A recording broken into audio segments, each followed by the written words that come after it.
É inspirador a gente ver homens e mulheres que Deus tem levantado nessa nação, inspirando e transformando. Porque é para isso que a igreja está na face da terra, para ser luz e ser sal, né? E não se pode esconder uma luz debaixo da cama, também não pode... Gente, você já ouviu alguém comendo uma comida e falando assim, que sal delicioso? Vocês já viram isso acontecendo? Eu nunca vi. O máximo, tá bom de tempero, o máximo que eu já ouvi é isso, mas eu nunca vi. Ai, que sal! Mas tira o sal para ver, né? E quando Jesus fala, vós sois o sal da terra, Ele está dizendo que a gente vai mudar o sabor das coisas, né? E essa é a nossa vocação, essa é a proposta do reino de Deus.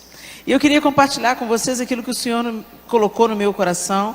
E eu queria que, sem mais delongas, você abrisse a sua Bíblia comigo, no livro de Atos, no capítulo 1. E nós vamos ler do verso 1 até o verso 8. Atos, capítulo 1. Lucas é o autor do livro de Atos. E ele está escrevendo esse primeiro capítulo, dirigindo a Teófilo. Em meu livro anterior, Teófilo, escrevi a respeito de tudo o que Jesus começou a fazer e a ensinar, até o dia em que foi elevado aos céus, depois de ter dado instruções por meio do Espírito Santo aos apóstolos que havia escolhido.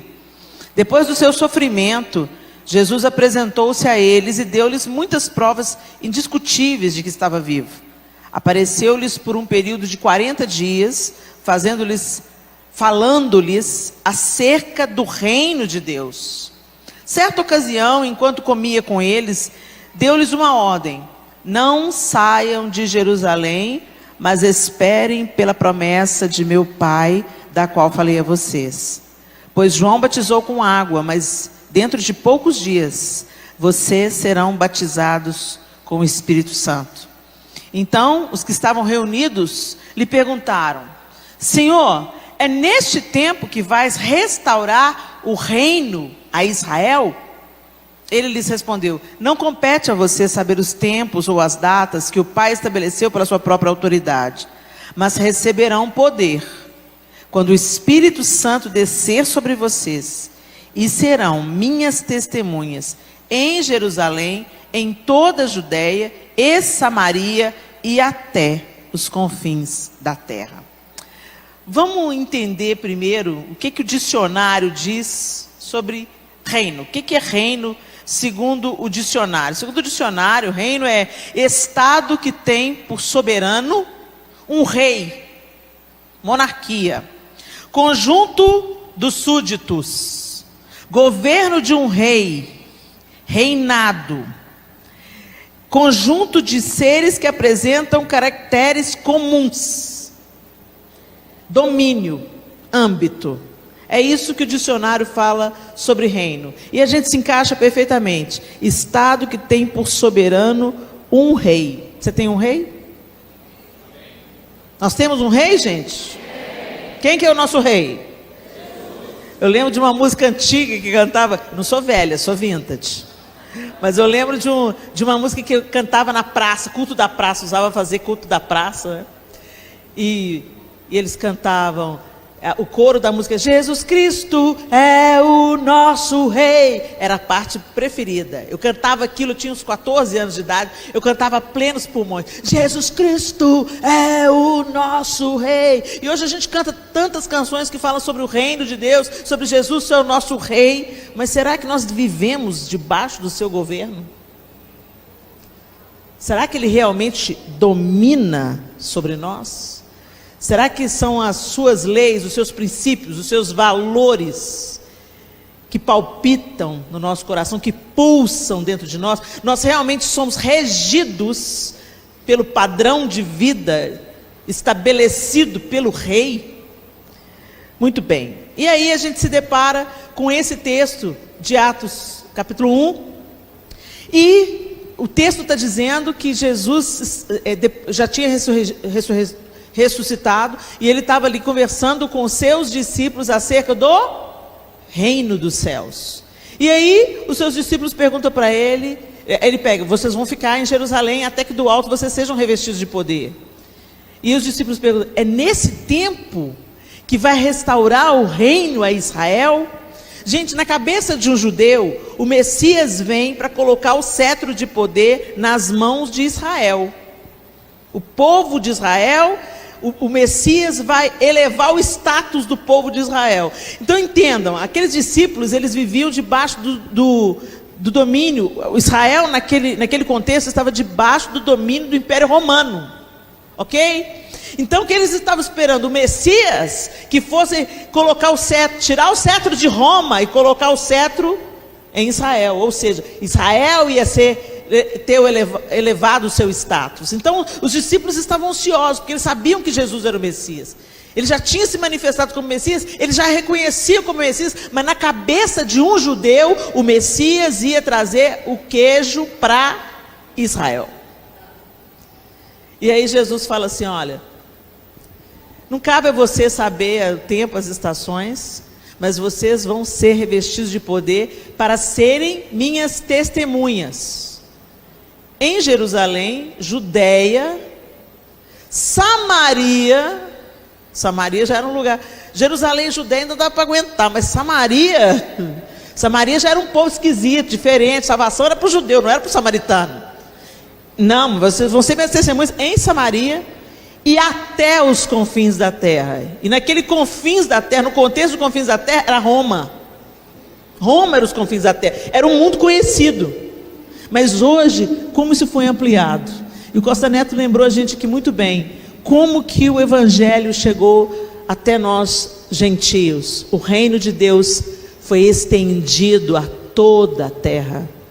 Não era só para os judeus, era para toda a terra. Então hoje você faz parte desse reino, você está debaixo desse reinado. E quando você entra então para a família de Deus, significa que agora você é regido por um novo padrão de vida, de visão, de comportamento, de tudo entra no seu entendimento e transforma o seu comportamento.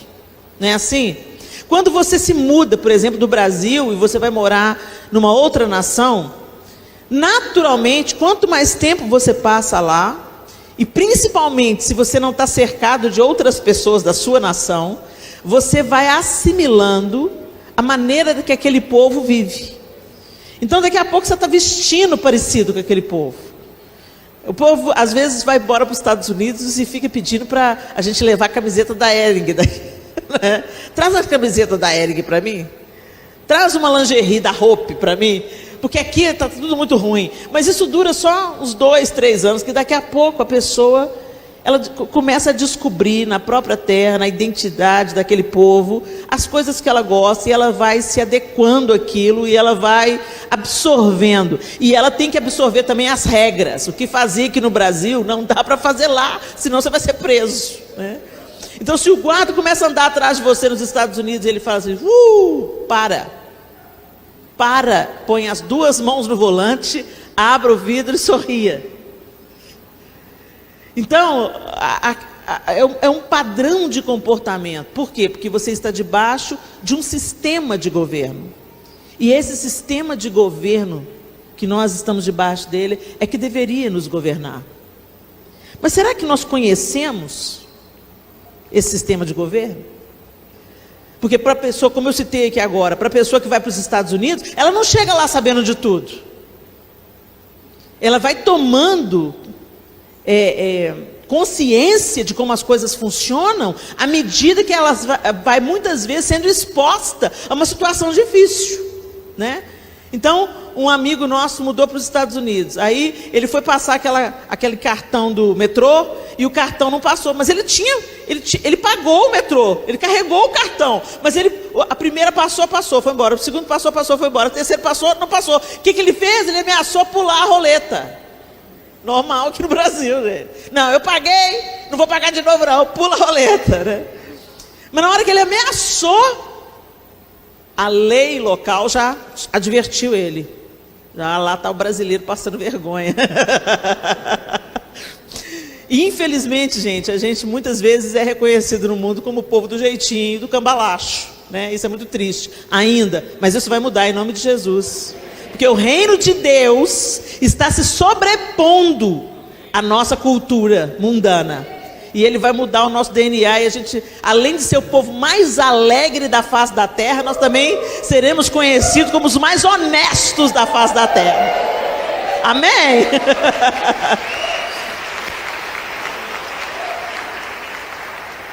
Então a cultura do reino de Deus, ela transforma tudo ao redor. Tudo ao redor. Eu tenho uma política, onde eu passo, tem que ficar melhor, de uma forma ou de outra. Um dia, eu já contei essa experiência aí para quem me acompanha pelo YouTube. Eu entrei no banheiro do avião, e o banheiro do avião estava uma pocilga, gente. E era uma viagem de muitas horas. Então, muitas horas no avião, o banheiro é um cubículo. Não sei se você já teve a oportunidade de viajar um voo internacional. A classe econômica já é apertadinha, o banheiro é um cubículo. E aí, ter que conviver com isso tudo, todo mundo respirando o mesmo ar durante 10 horas, e ainda entrar num banheiro emporcalhado, é duro demais. Aí eu entrei naquele banheiro, né, quando eu abri a porta, acendeu a luz. Eu falei, meu Deus... Quem que passou por aqui? Demônio da Tasmânia passou por aqui. Aí eu falei assim, né?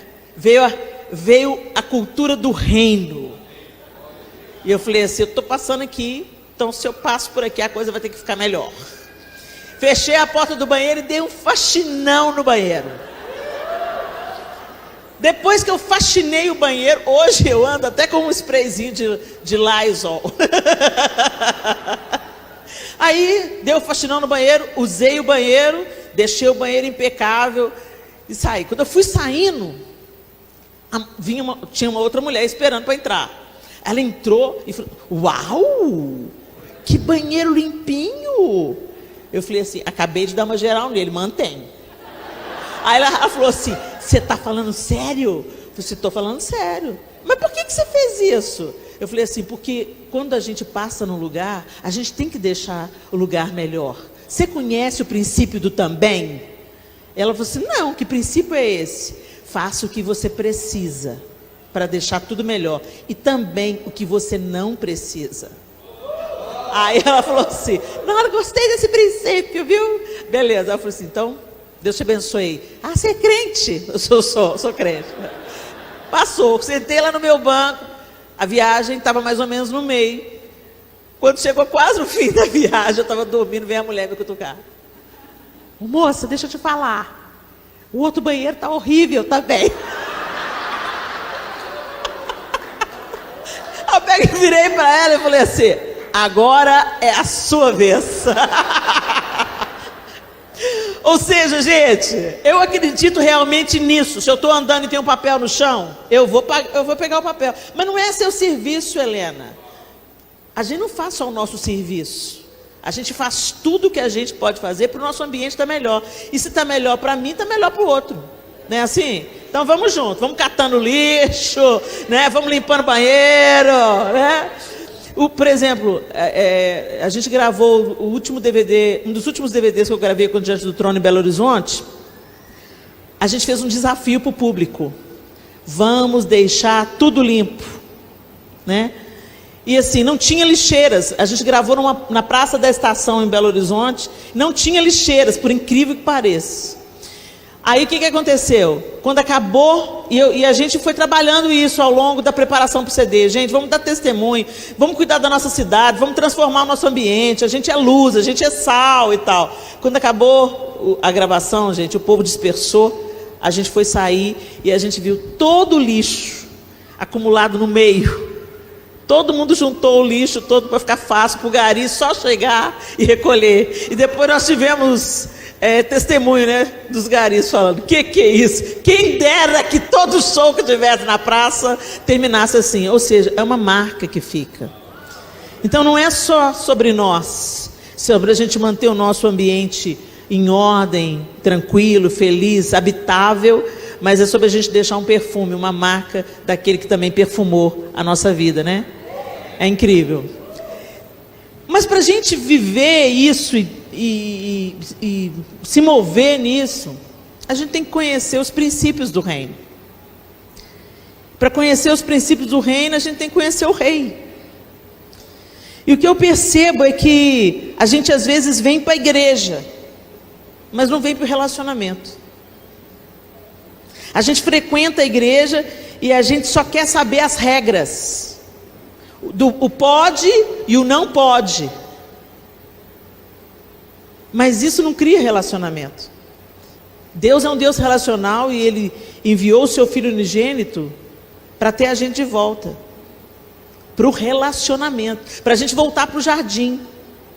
Para a gente voltar a estar com Deus na viração do dia e durante o dia inteiro. Mas a gente não entra no relacionamento. E se a gente não entra no relacionamento, a gente não conhece. Porque eu posso ser apresentada para alguém, um de vocês aqui, não, Helena, já te conheço. Não, vocês não me conhecem, vocês conhecem a Helena do YouTube. Vocês conhecem algumas das palavras que eu ministro lá. Então, eu conto algumas histórias e vocês conhecem algumas das minhas histórias. Mas quem me conhece é o João. João mora comigo, me vê nos meus piores dias e nos meus melhores momentos. Ele já me viu doente, ele já me viu irada, ele já me viu semi-endemoniada. Ele já me viu de todo jeito. Então ele pode dizer como é que eu funciono. Por quê? Porque ele já comeu mais de 1 quilo de sal comigo, né, João? Foram muitos quilos de sal em 30 anos, praticamente 30 anos de casamento. Em julho do ano que vem a gente completa 30 anos de casados.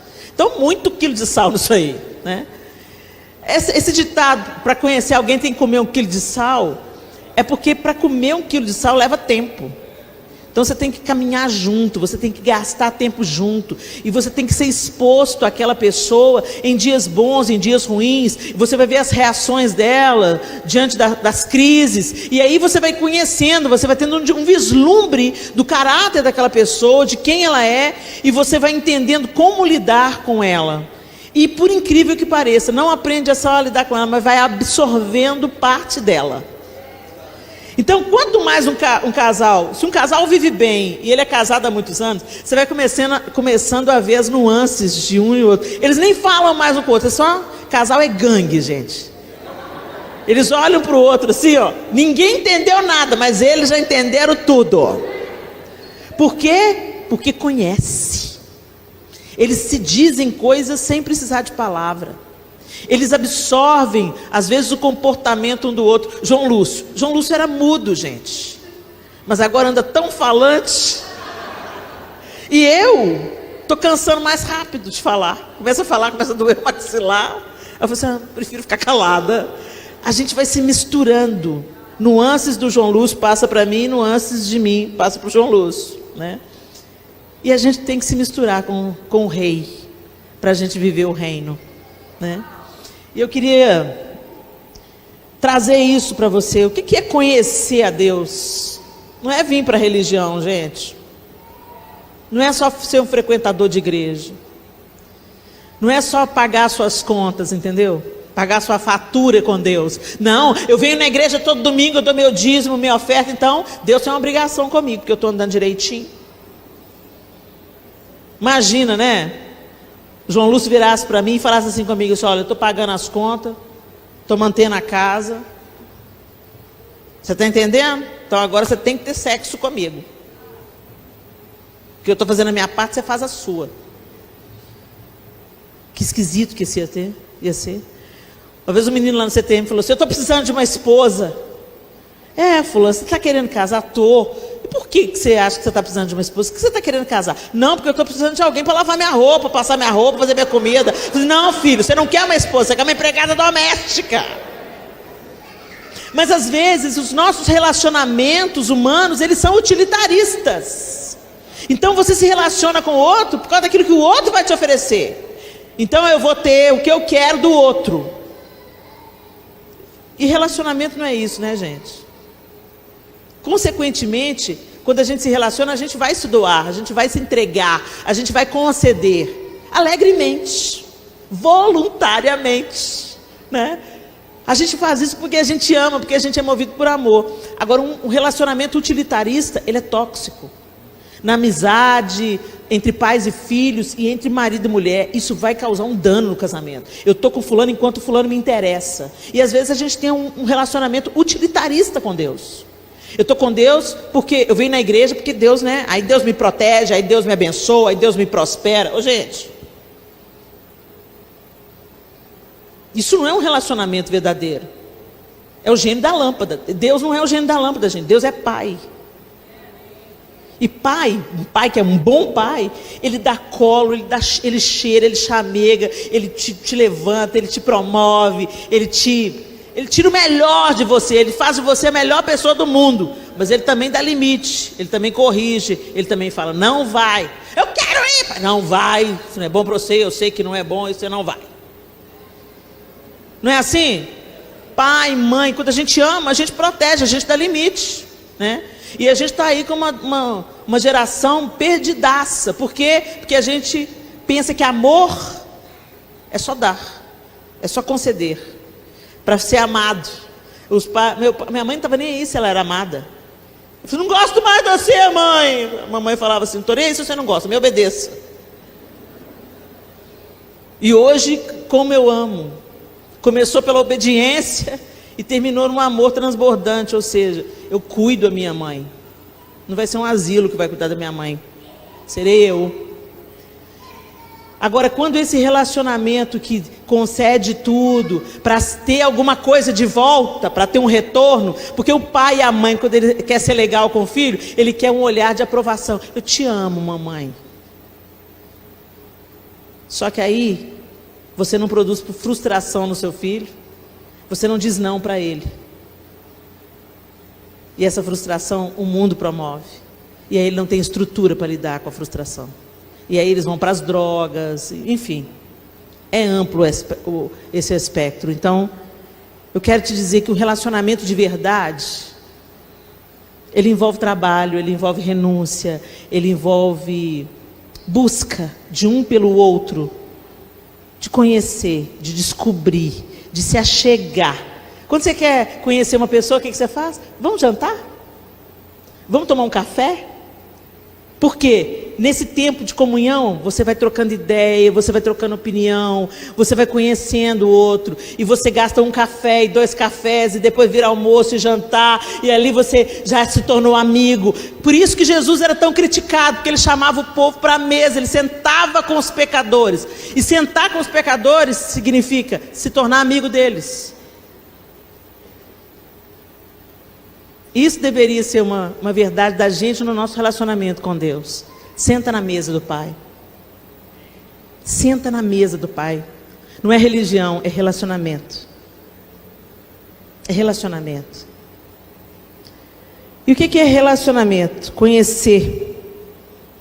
O verbo no hebraico para conhecer é iada. O termo semelhante no grego é gnosco. Eles têm similaridades, né, no seu significado. Significa conhecer a Deus. E o iada, ele apresenta uma grande variedade de significados no hebraico bíblico. Iada e seus cognatos podem significar percepção sensorial. O que é percepção sensorial? Aquilo que você captura pelos seus sentidos. Então, por exemplo, eu sei que isso é uma flor, porque eu cresci aprendendo pela minha captura sensorial que isso é uma flor. Eu vejo, eu toco, eu cheiro, e eu sei que isso é uma flor. Então, um dos significados de iada ou de gnosco, né, o conhecimento vem pela assimilação dos sentidos. Eu escuto, eu vejo, eu toco, eu cheiro. O outro é a apreensão intelectual, ou seja, você senta e aí amanhã você senta e o Costa Neto vai ensinar como é que um líder funciona e você vai aprendendo isso, capturando isso pelo intelectual, você vai entendendo isso com a sua inteligência. Outra maneira é a posse de informação ou fatos que podem ser aprendidos. Ou seja, junto com a apreensão intelectual, o Costa Neto vai ilustrar amanhã experiências que ele viveu, coisas que ele aprendeu na prática, experiências que ele aprendeu com o voluntário, ou com o seu liderado, ou com a dinâmica da sua igreja, o que deu certo, o que não deu certo. Isso também é uma forma de conhecimento. E o outro é a habilidade prática, ou seja, eu conheço porque eu pratico. Então, tem gente que sabe manipular uma filmadora, nunca fez um curso de cinema, mas aprendeu bisbilhotando a máquina, tomando conhecimento da máquina, como é que funciona, como é que desliga, como é que liga, lendo o manual de instruções, e aí ele começa a pôr em prática, a descobrir, olha, eu descobri quando eu aproximo a cena assim, causa esse efeito. Então, assim é com a câmera, com o martelo, com o formão, enfim, com a linha, a agulha, o tricô, você vai aprendendo, praticando. E finalmente, IADA significa intimidade física. Eu conheço porque eu descobri essa pessoa. Então por isso que na Bíblia fala assim, que José desposou Maria, mas não a conheceu até que ela tivesse dado à luz o filho e pôs o nome de Jesus. Ou seja, não teve intimidade física com Maria. Tudo isso significa IADA. IADA é o conhecimento. IADA é o verbo usado para designar também conhecimento de Deus. E você pode conhecer Deus por apreensão intelectual, você pode conhecer Deus pela percepção sensorial. Como assim, Helena? Eu não posso tocar Deus, eu não posso cheirar Deus, mas você pode ver a manifestação da obra de Deus. Os céus proclamam a glória de Deus e o firmamento anuncia as obras das suas mãos. Quando você olha a obra de Deus, você sabe. Quando você aprecia uma obra de arte, você sabe quem é o autor, o que o autor estava passando. Você tem um vislumbre quando você vê um compositor compor uma música de fossa. Você pensa, esse cara quando compôs isso estava mal. Você tem um vislumbre da alma do autor por causa da composição dele. Você tem um vislumbre da alma do pintor por causa da arte que ele colocou na tela. E você tem um vislumbre do caráter de Deus quando você vê o mar que não ultrapassa o seu limite, quando você vê o pôr do sol que não se repete, quando você vê os pássaros planando, quando você vê a força do leão e a leoa caçando, você percebe a ordem de Deus na criação. Então você aprende Deus, percebe Deus e conhece a Deus também por apreensão sensorial. E você pode também ter informação de fatos que podem ser aprendidos, habilidade intelectual. Quando você lê a Bíblia, você conhece Deus. Não tem jeito de conhecer Deus sem ler as suas cartas, sem ler a expressão de amor, sem ler o seu caráter expresso em cada atitude, em cada acontecimento no texto bíblico. Então é impossível você conhecer a Deus sem ler a palavra de Deus. E finalmente, a intimidade com Deus. Eu não sei se vocês já experimentaram isso, gente.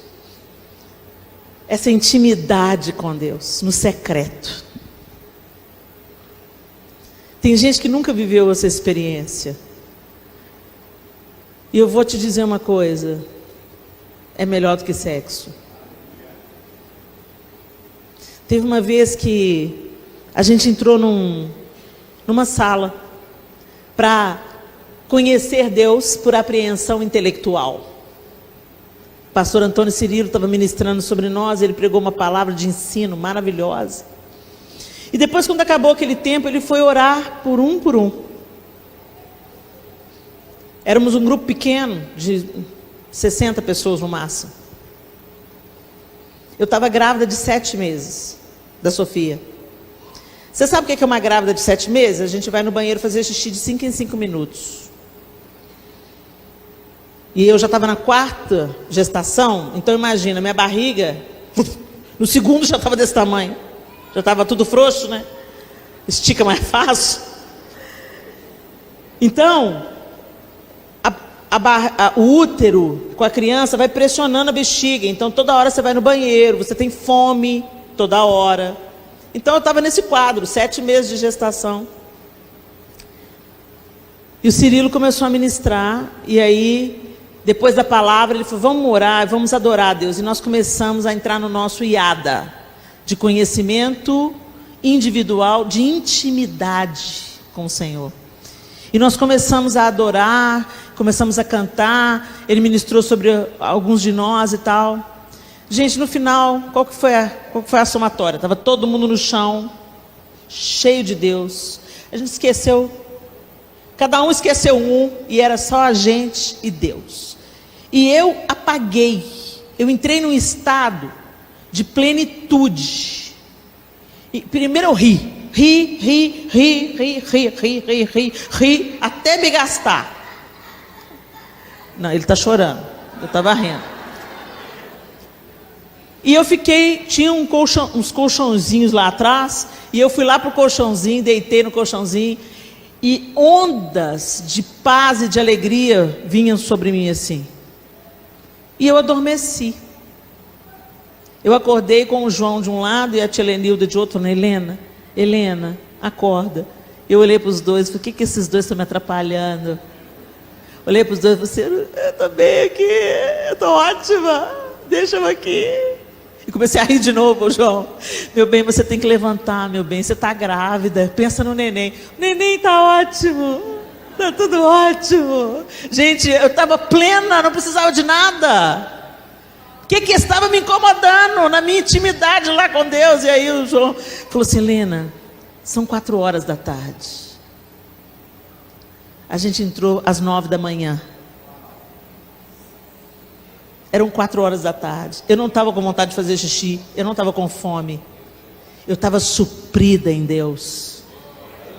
Eu estava dentro de uma bolha de intimidade com Deus, que eu não queria mais nada, nem mais ninguém, nem mais coisa nenhuma. Eu só queria ficar ali. E eu tenho curiosidade de saber se aqueles dois não viessem me atrapalhar até onde que eu ia. E é isso que Deus quer ter com a gente. Para que a gente caminhe naquilo que a gente tem que caminhar. Para que a gente flua naquilo que a gente tem que fluir, sem nos esforçar. Para que o fruto do Espírito seja gerado em nós e comece a explodir em fruto assim, ó. Você nunca viu uma mangueira gemendo para dar manga, gente. É da natureza da mangueira produzir manga. Lá perto de casa tem atrás, eu abro a janela do meu quarto, tem uma mangueira carregada. Não ouvi nenhum grito dela.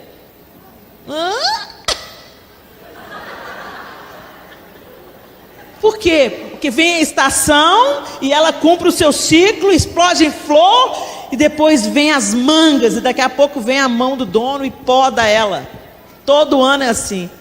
Ele poda a mangueira, ela fica feia, daqui a pouco ela está toda robusta de novo, linda e fazendo mais manga. E assim é no nosso relacionamento com Deus. Quando nós explodirmos em flor e em fruto, nós vamos alimentar o mundo com o fruto do reino de Deus. Paz, alegria no Espírito Santo. Isso vai fluir naturalmente. E a gente tem se esforçado tanto, e temos tido tanto fracasso, né? Porque a gente vai sendo movido pela religião, e a gente vai medindo as pessoas, e a régua delas é maior do que a nossa. Para elas é maior. A gente põe os nossos pecados assim meio de lado e fica assim de olho no vestido dela, olha o decote da outra. Sangue de Jesus tem poder. Olha lá, ainda ora, faz aquelas orações hipócritas. Deus cela com salvação. Não, eu amo, eu faço evangelismo. Gente, sabe essa história de você entregar um folhetinho e falar, Jesus te ama? Jesus não mandou fazer evangelismo, Jesus mandou fazer discípulos. E para fazer discípulo, você senta junto, você come junto, você descasca o abacaxi junto. Ele entregou folhetinho para os discípulos dele. Ele falou, vem, me segue aí, vamos junto. E enquanto ele estava vivendo com aqueles homens, ele foi se manifestando para aqueles homens. E eles foram vendo que ele era o Messias de Deus. Recebereis poder ao descer sobre vós o Espírito Santo, e vocês serão minhas testemunhas. Jerusalém, Judéia, Samaria, até os confins da terra. Vocês estão pensando pequeno, vocês estão pensando que eu vim fazer só Israel? Não, eu vim atingir o mundo todo, e gerações, e gerações, e gerações, e gerações. E hoje ele fala para nós, Jerusalém, Judéia, Samaria, e até os confins da terra, e Franca, e Ribeirão Preto, e São Paulo, e até romper o mar. Ou seja, é para você ser testemunha de Jesus. Agora você só pode testemunhar aquilo que você conhece.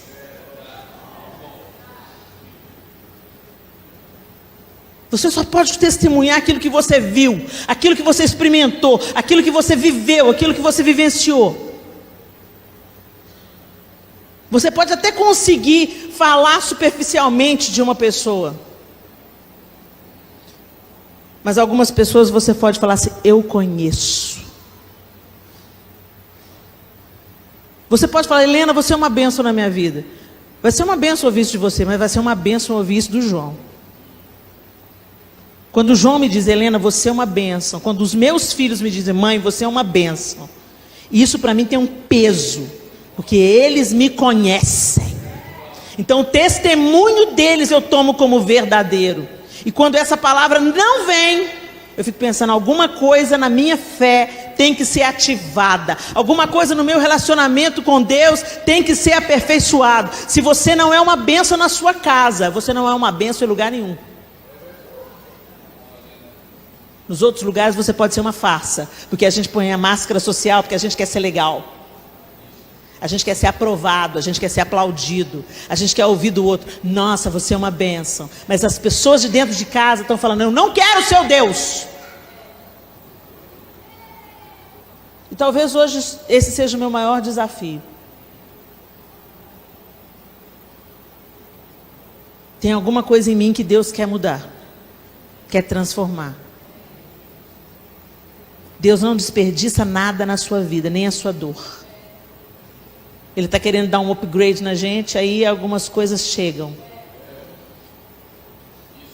E Ele vai nos ajustando, amorosamente Ele vai chegando a gente no lugar. Você já cresceu, mas agora vamos crescer mais um pouquinho. Vamos lá, mais um pouquinho, mais um pouquinho. Chega mais perto, vem mais pertinho aqui de mim, cola em mim.